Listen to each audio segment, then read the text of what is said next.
Greetings and welcome to Honey as Medicine, an anthropological perspective. We are going to talk about honey today, not as that delicious thing you put on your pancakes, but as a medicine. And there are some very specific reasons why honey has been used as medicine. Humans started out collecting honey about the same way that every other animal did. They had to brave the bees to collect the hive. So much like bears and badgers, we just kind of ran up a tree and grabbed it. L.L. Langstroth was the guy who figured out that the way to make a hive the most effective was to provide space in between panels. He invented the Langstroth hive and is said to be the end-all, be-all of commercial beehives. Apparently, there's no way of improving on perfection.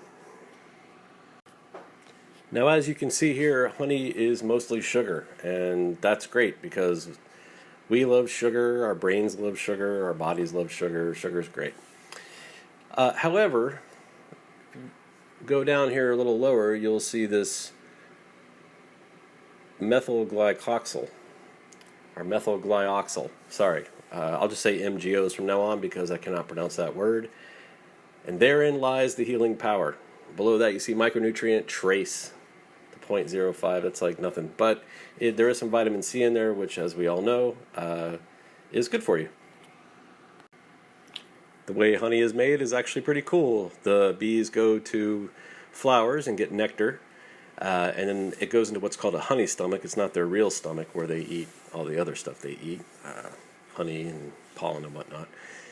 And then later on when they get back to the hive, once they get filled up, they go back to the hive and they regurgitate it into workers who stick it in their mouth, take it out of their mouth, stick it in their mouth, take it out of their mouth, and it dries up. And then they put this goop into cells of beeswax, and continue drying it with their wings, and then it turns into delicious honey. Honey has been purported to have many medicinal uses. And what you see here is a list of those uses and the claims to what honey can do. Now here you see a list of symptoms or issues that humans have had. These are said to be treated by honey, although I'm a little skeptical. Now we see some science behind the myth of honey as medicine. That honey actually contains antimicrobials. Apparently the darker honeys, which are going to come from surrounding plants, plants from the current environment, actually may be more effective. Well, it appears that at low concentrations, hydrogen peroxide induces wound healing. Well, where's a good place to find low concentrations of hydrogen peroxide? Honey. Honey is also high in acidity, and this promotes antimicrobial activity. As with all honey, the factors involved in its composition are based on the flowers that the bees visit. Now, the MGOs present in honey is a recent discovery, and they've discovered that there is a honey that comes from a plant called the manuka, and the bees that visit those plants produce a honey that is high in MGOs.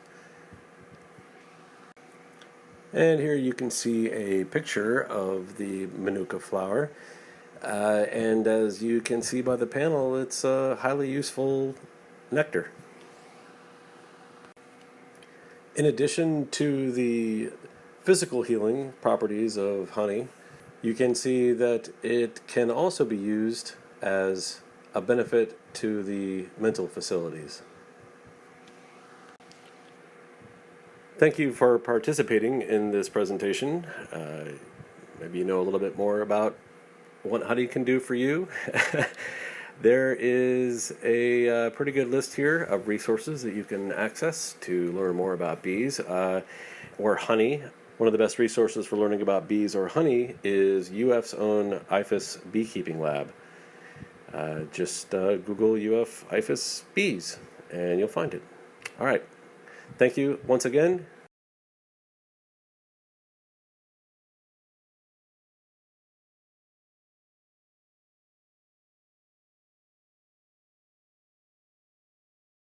And have a good day.